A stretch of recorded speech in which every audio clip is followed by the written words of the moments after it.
and welcome back to another episode of the Who Asked Me podcast. As y'all already know, I am your host, Zell. And listen, I know I'm super late. Honestly, y'all were supposed to have this podcast episode by now.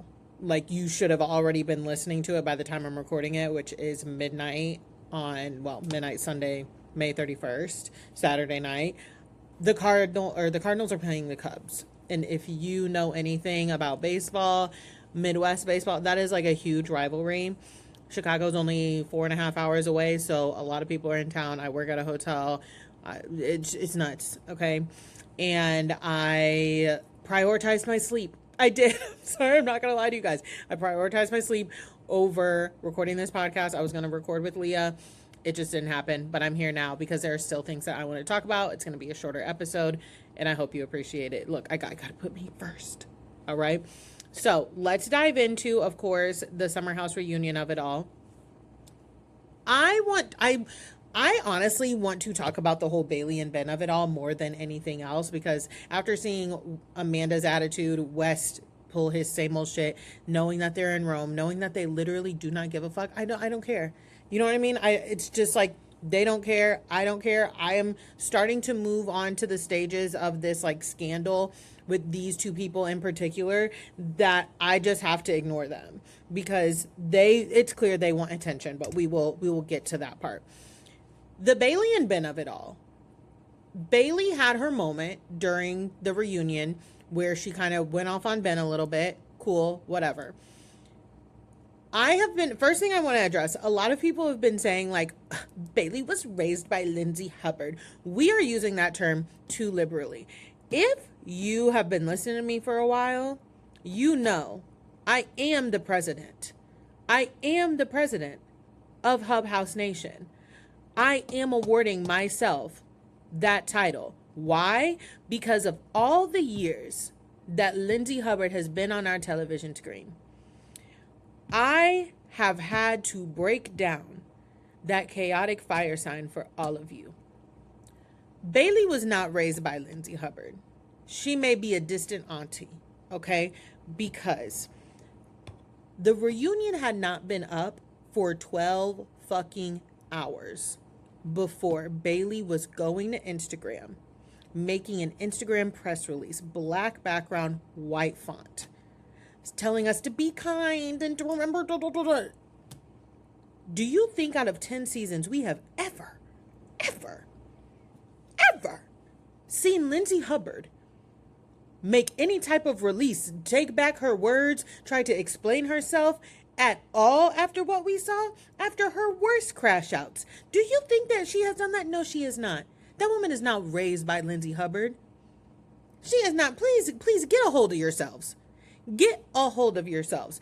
Did Bailey get on there and do what she needed to do with her little 5 minutes because she knew that we all were going to be focused on the Scamanda and West of it all? Yes, she did. Do I applaud her for that? Sure.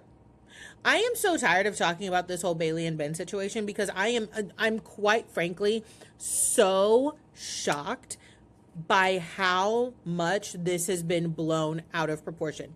It is a fact. Ben did not yell at Bailey. Ben did not yell at Bailey. Ben, I'm going to say it again. He didn't yell at that girl. Ben is uptight. He's uptight. Okay. I'm not arguing that. I don't think you should tell a joke around Benjamin. I don't think that he has a sense of humor. He takes himself very seriously, it seems.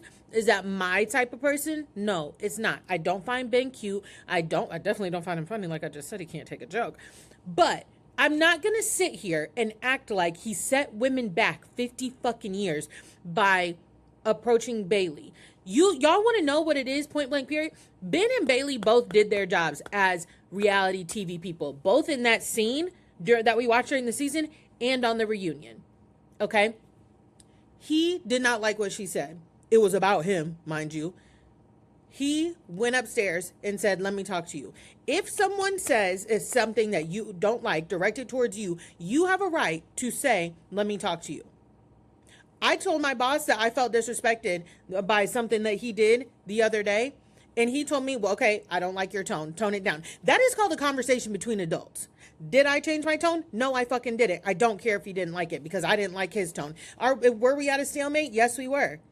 I don't think he set me back in any which way because he's a woman, and I didn't tell him don't talk to me like that because I'm a woman. I meant don't talk to me like that, one, because I'm not fucking stupid, and two, because I'm a grown ass woman and you were actually factually wrong in what you said. That's why I told him that. All right. I'm not about to sit here and be like, you can't tell a woman. No. Same thing with him talking to Amanda. You like to reprimand women. You cannot compare how Ben spoke to Amanda and Bailey on how he spoke to Kyle. He spoke to Amanda and Bailey because he had a direct issue with both of them based off of what came out of their fucking mouths. He wasn't involved in that situation with Kyle. Kyle was going off on everybody. Kyle was fighting Carl. Kyle was fighting Amanda. Kyle was fighting demons. Okay? And he went in there and he was like, yo, bro, those situations are not comparable. Amanda is weird for what she said to Sabrina Bell. I don't care if y'all don't like Sabrina Bell. I don't care if you don't like Ben. Amanda is weird as fuck. Who says that to someone? And I'm getting tired of y'all, the yelling, saying that he yelled at the girl. I'm yelling at y'all now worse than he spoke to Bailey and worse than he spoke to Amanda. Dead ass. Like dead ass. I can't deal with everybody taking this to a level that it doesn't need to be. All right? Of, oh my God, men should never speak to women like that and blah, blah, blah. No, I don't, should never speak to them like what? Do I think he overstayed his welcome in her room? Because, like, if I were Bailey, I would have been like, Ben, you made your point. I got it. You didn't like the joke. Get out of my fucking room. Get out. Okay?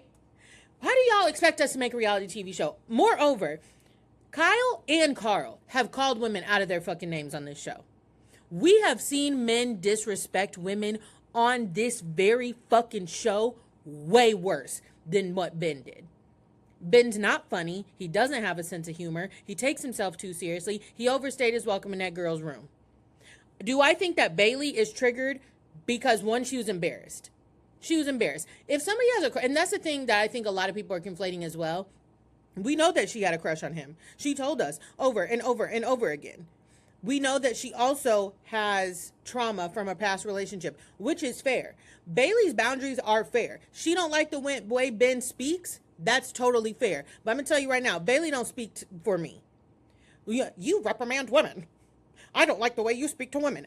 A woman, I'm not going to sit here and say that. And I'm not going to stand on the hill of like, I think Ben is abusive and yes, and abusive was a word that was used. People were like, oh, you're probably in an abusive relationship. I literally saw somebody say, you're probably in an abusive relationship if you don't see a problem with how Ben spoke to Bailey. That's insane. That's insane. Can we all agree that there is insanity in that statement? Everybody has a right to not like the way. And I think that Bailey is totally fair to feel triggered and to be like, whoa, I did not care for that whatsoever, based off of, whether it's based off of her past or whether it's just based off of who she is as a person. She was like, yeah, I don't fuck with it. Fine.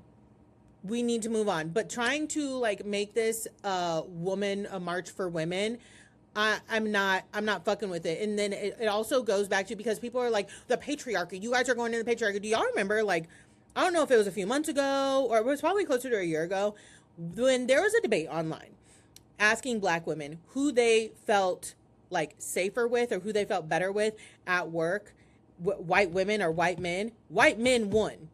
And so that's where I'm getting irritated on this topic of conversation about being misogynistic and Bailey being a woman and blah, blah, when it comes to people pointing out how Bailey's behavior in the over dramatization of what she said Ben did is indicative of how we got where Amanda is today with the entitlement.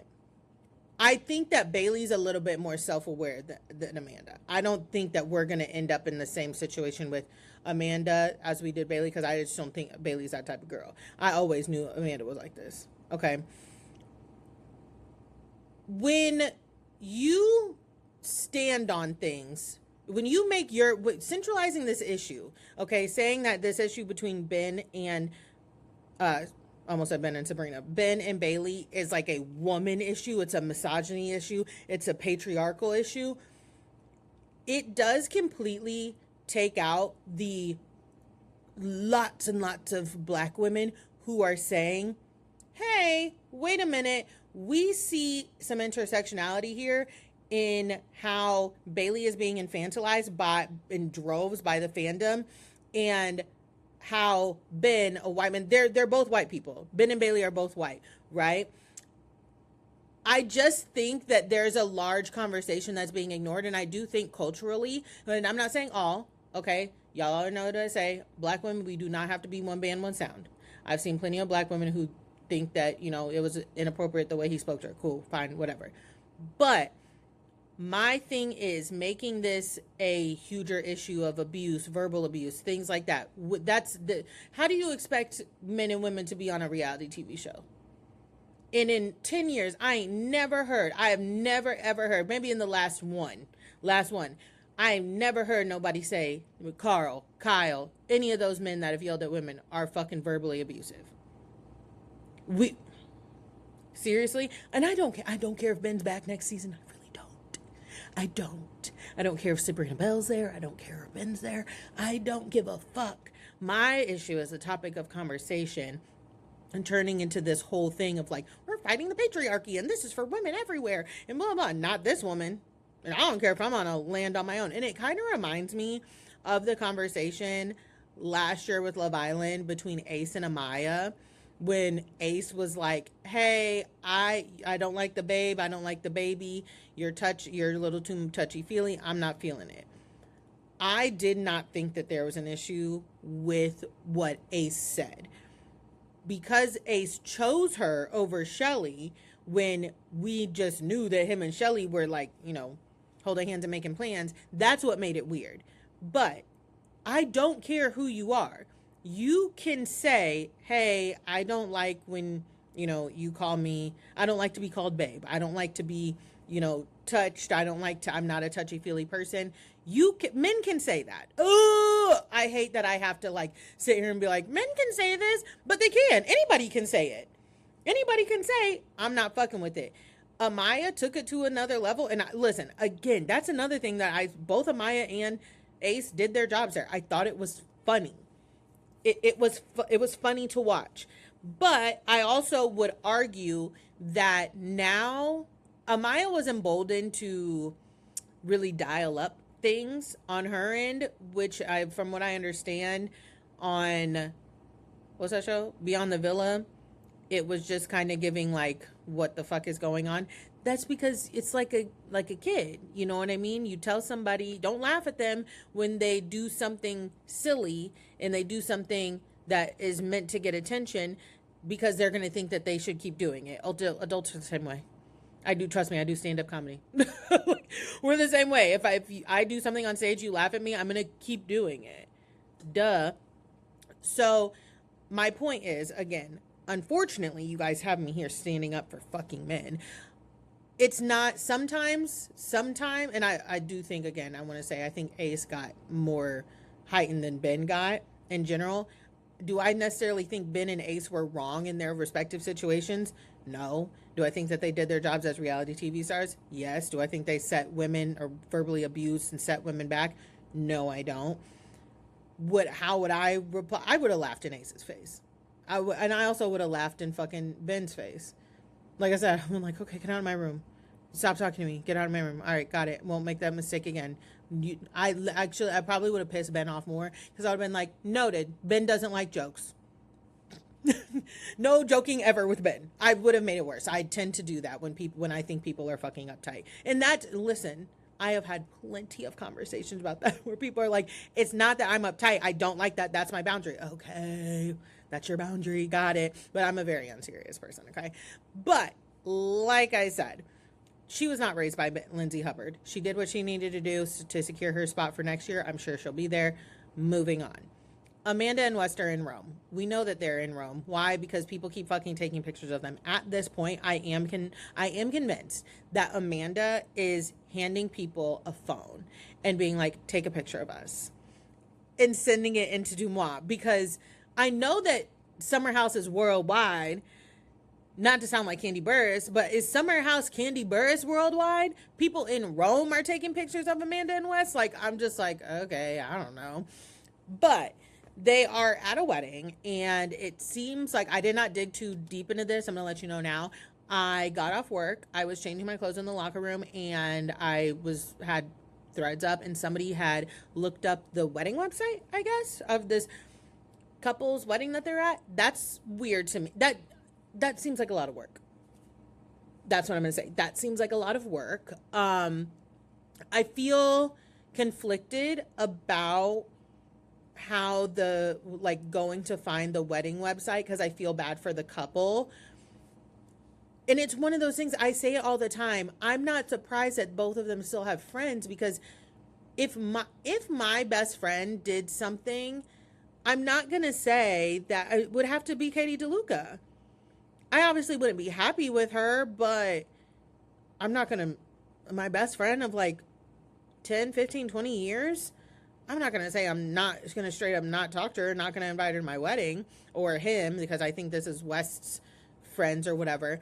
But they got a picture, somebody got a picture of them at the wedding. Again, super convinced that this is all happening because it's Amanda and West doing. I think they want to be seen. I think they love that people are taking pictures of them and people are looking at them. All right. And they're popping up on Dumois, and everything is going like, Amanda's like, I'm in a fun new relationship, hot and happy, but she has her fuck ass bun in. And that's how I know that she's trolling everybody, because why do you have that bun in?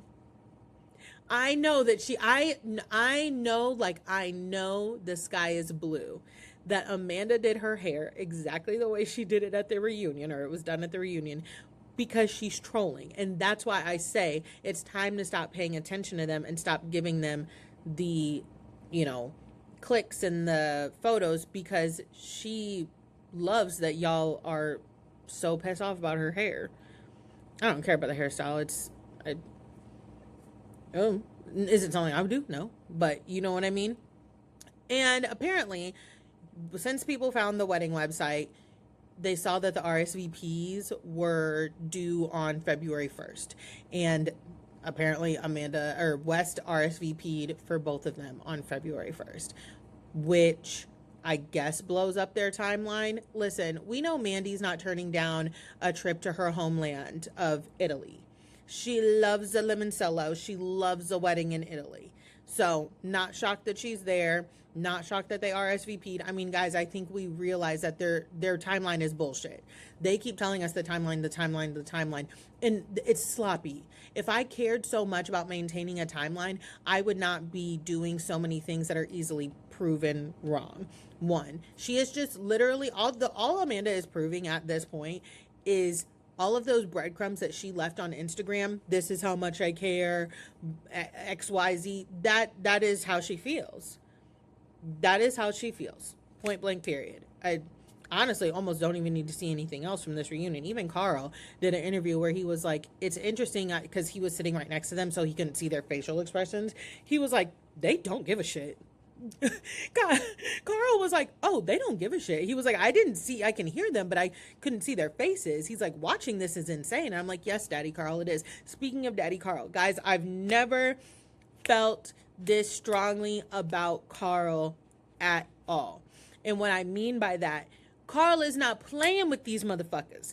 Carl came to that reunion, arms fucking crossed, and was like, this shit is crazy. This is crazy. And I guess the reunion was filmed right after the Yankees game.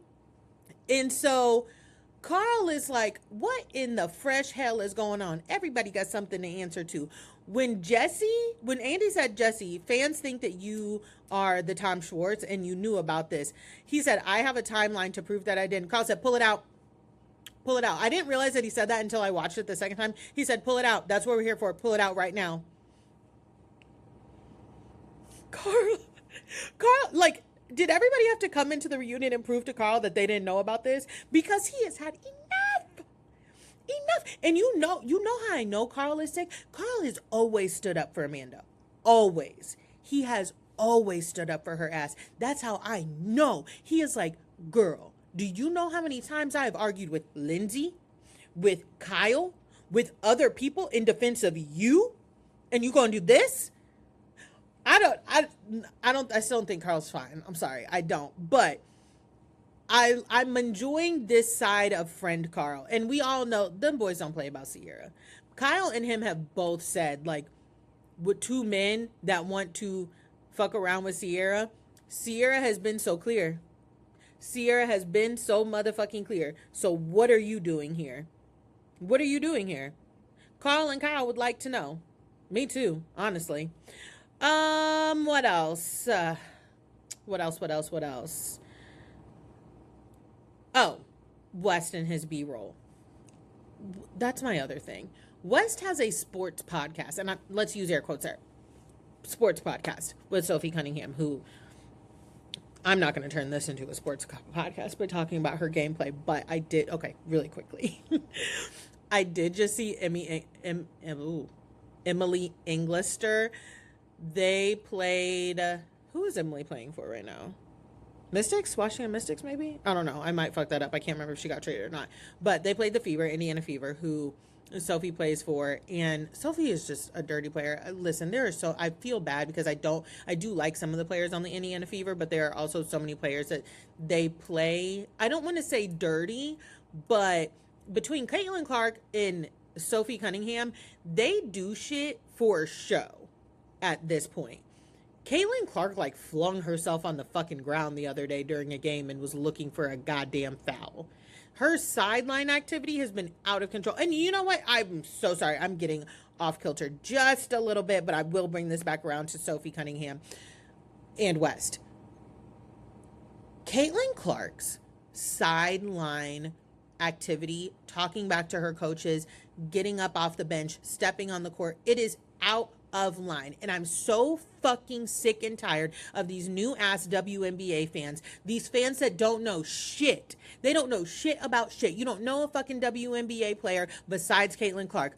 Being like, who cares? She can talk to whoever like that. She can talk to, oh, mind you, it's the assistant coach. She can talk to, do you know how decorated these fucking assistant coaches are? Do you think that anybody can be a motherfucking assistant coach in the WNBA? No, you don't. You're fucking stupid. And you think that Caitlin Clark created the WNBA. You think that she made it popular. She fucking didn't. Do you know who the fuck Asia Wilson is?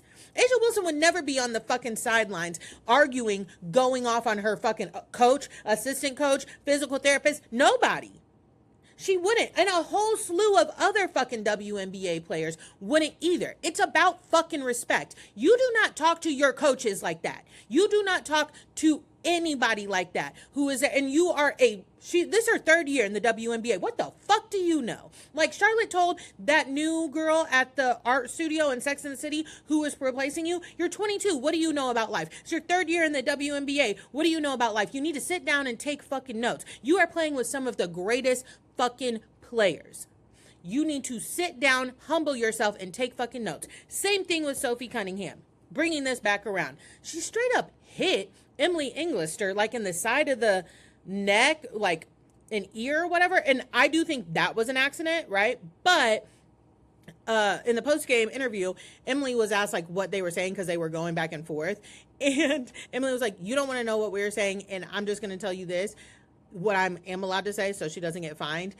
She was like, I'm not scared of anybody, and I'm definitely not scared of her. Her being Sophie Cunningham. She is one of the brattiest fucking players in the goddamn NBA. And if y'all are not familiar with her, this is why I can never fully fuck with West and his whole like outspoken left-leaning politics shit. Y'all understand that they call Sophie Cunningham MAGA Barbie, right? Not only that, she was on a team. She was on the Phoenix Mercury with T Cloud, and T Cloud is very, very, very outspoken when it comes to politics, you know, just all of the things. She is very, very, like, she, not only is she outspoken, she is like one of those people that's willing to educate somebody and take the time, it seems. And when they were on the Mercury together, it seemed like Sophie and T had formed a friendship, and that was during the election. And Sophie was posting like a whole bunch of like MAGA stuff, and when her and West started that podcast, she was like, I'm in the middle. So a lot of this shit, there ain't no motherfucking middle right now, bitch.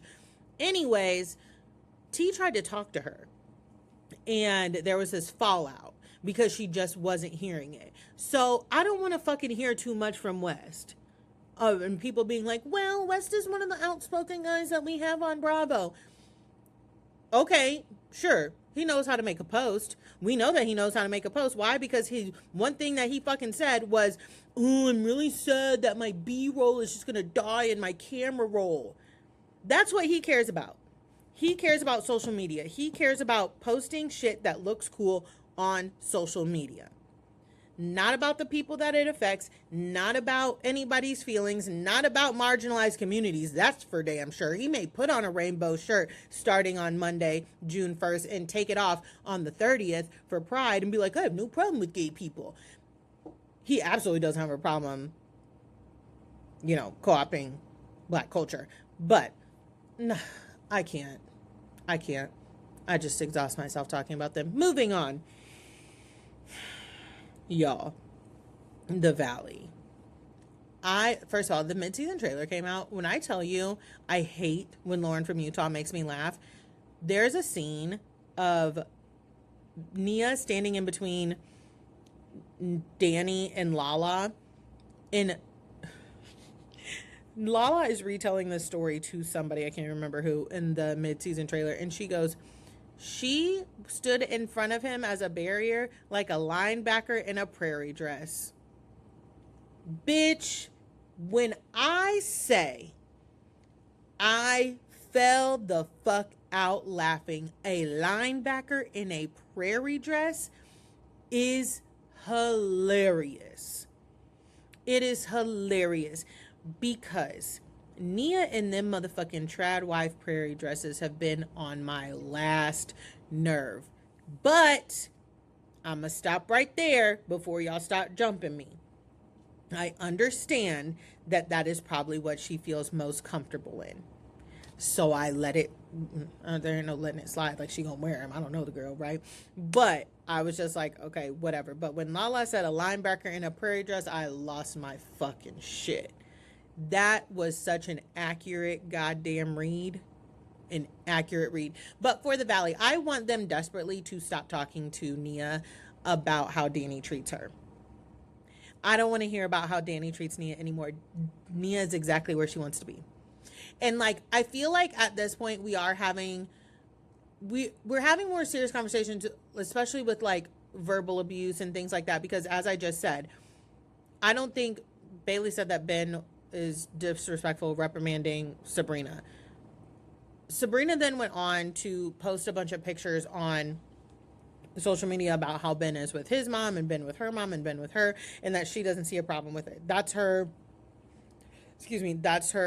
prerogative. I think that I probably wouldn't like if somebody saw me and Megan, my girlfriend, in some of our worst moments and made the assumption that we were in an abusive relationship based off of like maybe us. We don't yell at each other, but like I said online the other day, I was like, we got into it and I said like fuck at her, you know what I mean? She told me she didn't like that and we went our separate ways and came back, right? I think that I would be like, I'm going to defend my relationship and be like, I'm not in an abusive relationship, but I also am old enough to understand the dynamics of abuse and that a lot of times people will make excuses and they say that there's nothing wrong. I think that there's a big difference between Ben and Sabrina and Danny and Nia. Danny's drinking is affecting other people. It's affecting everybody. If it is fine with Nia and they want to handle that in the house, unfortunately, that's where it's at. If Nia ever comes out one day and says like, yes, he was, abusive or anything to me and it was awful and I didn't know how to get out, I absolutely still support that because regardless of how I feel about Nia, people deserve to tell their story and people will tell it in their own time. And I can, even though I don't care for her, I can find a way to, empathize with that and applaud that is what I will say.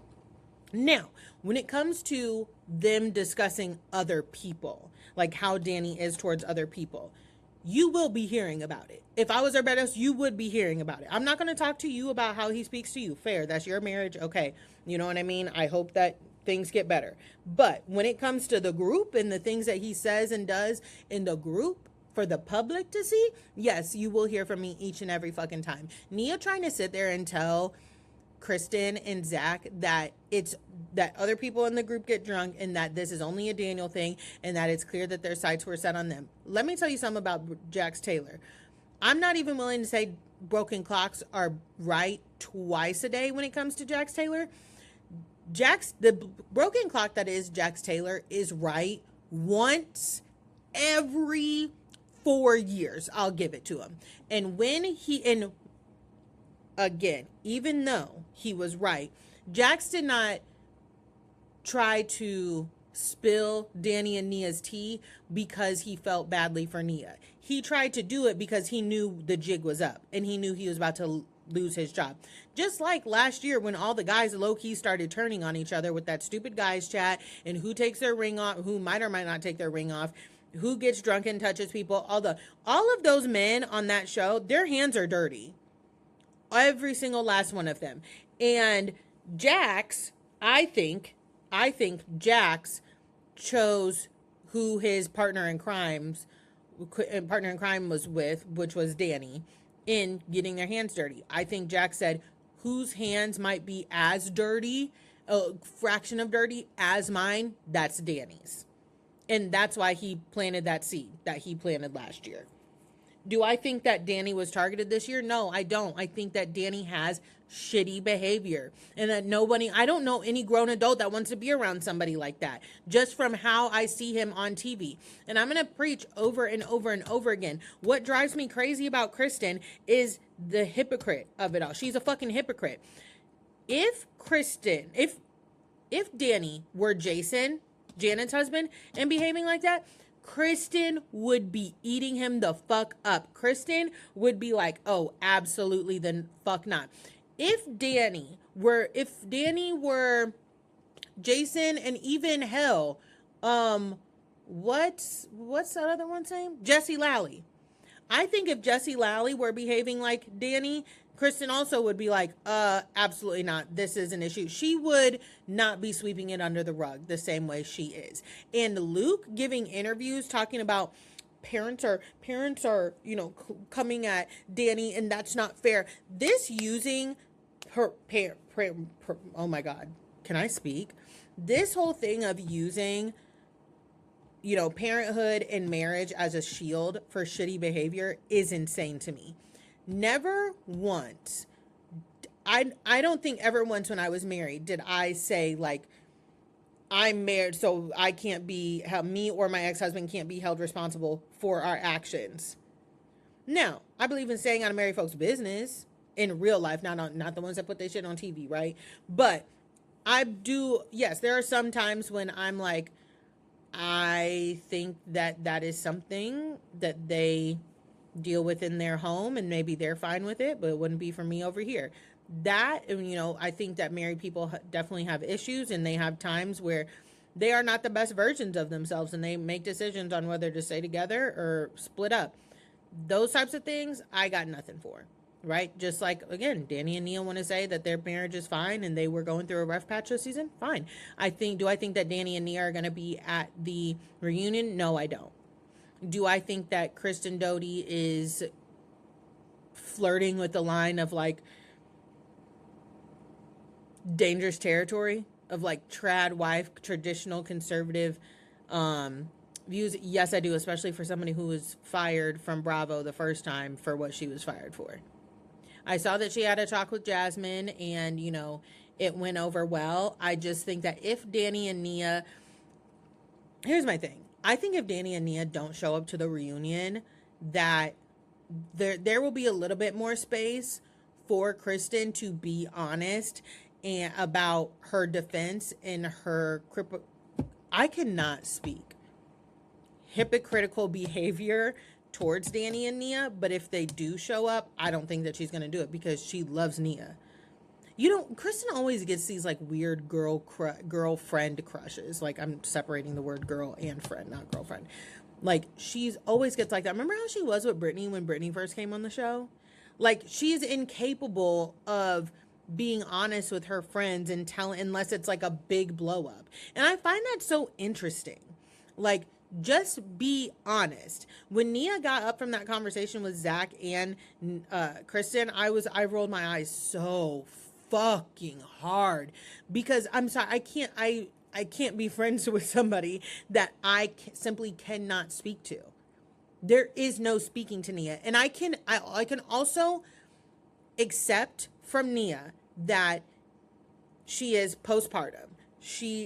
Her husband is a fucking dick. Like, when she is trying to eat a sandwich and he is throwing a hissy fit in the background, and like she's just trying to feed herself, I think that there's some serious disassociating going on with Nia. I definitely do. However, her inability to listen to people and the people that she is apparently close to on this show, it's outstanding to me. I mean, Danny got him a ride or die. He got him the right one, right? Because I do not know. Love Island. Love Island starts on Tuesday, Monday or Tuesday. Can't remember which one. June 2nd. That's Tuesday. Somebody has already been removed for video of them using the N-word, and they're not black. Let me tell you something. I really have to get back to loving Love Island because I do at my core still like this show. I really do.